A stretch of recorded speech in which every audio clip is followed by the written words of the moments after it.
All right, we're back for episode 12. We're going through this integrative design process. And one thing I kind of want to talk about is, one thing that seems to come out of integrative design processes is, do we want to get a certification? Like one I think of as LEED, which is leadership and energy and environmental design. Did I get it? You got it. Yes. All right. Well, tell me, like, what are these certifications? Why do people look at them? And how does the integrative design process fit into Yeah, so I mean, you have to give credit where credit's due, and I think a lot of the reasons why folks are even talking about this word, this process, the integrative design process, is because LEED adopted it in its version 4 to include the integrative design process as a way of getting a credit. Okay.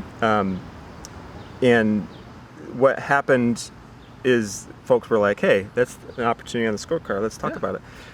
And so here we are, we're talking about it.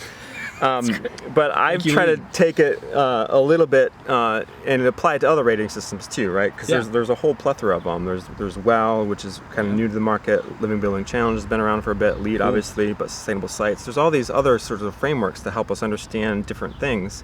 And what I love about the integrative design process is you can then use it to then say, okay, 'cause I'm not gonna lie, we hear this a lot. Like, I don't want to get the certification, I just want to do the right thing. Right. Yep, so I do hear that. Design to LEED standard is a thing. It's gonna continue to be a thing. But I think what I try to encourage design teams to then also say is, like, let's not throw the baby out with the bathwater. Sure. Even though you don't want to pursue the certification, let's adopt some of the best practices around some of this stuff, right? Absolutely. And what you can do is I try to facilitate an integrated design discovery process that kind of identifies, like we were talking about in previous episodes, like what's the story want to be? What are the values that we want to be? Yeah. And then use the process to apply a focus, right? So pick out from these rating systems the best, because they're frameworks, they're around for a reason, right? Sure. And use those in the most advantageous way to the project. So that way you kind of just have this, like I said, focus on what frameworks are best in support of the project goals, right? And so you kind of do that discovery earlier, and then you define, like I said, a roadmap, and then that roadmap can include these focus points and frameworks that kind of help guide the design team to know how to check in throughout the process. I love that. That makes all the sense in the world, and I think it's exactly to your point. Like, we see sometimes people are like, I want to get LEED certified, and I think too, like, the integrative design process says, well, we're going to get you LEED certified, but we're also going to get you a building that is actually awesome. Yeah. As opposed to, like, sometimes I think people want the certification to get the certification.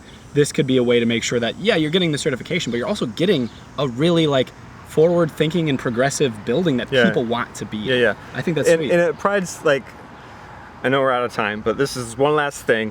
It provides some validation too, right? Like using this as a way to still apply that credibility to your story, right? Great. And so it just helps validate what you want to do. Cool. Well, thanks for staying late with us today.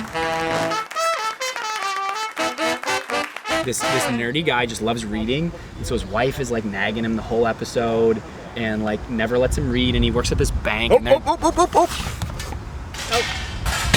Shout it. What did I do?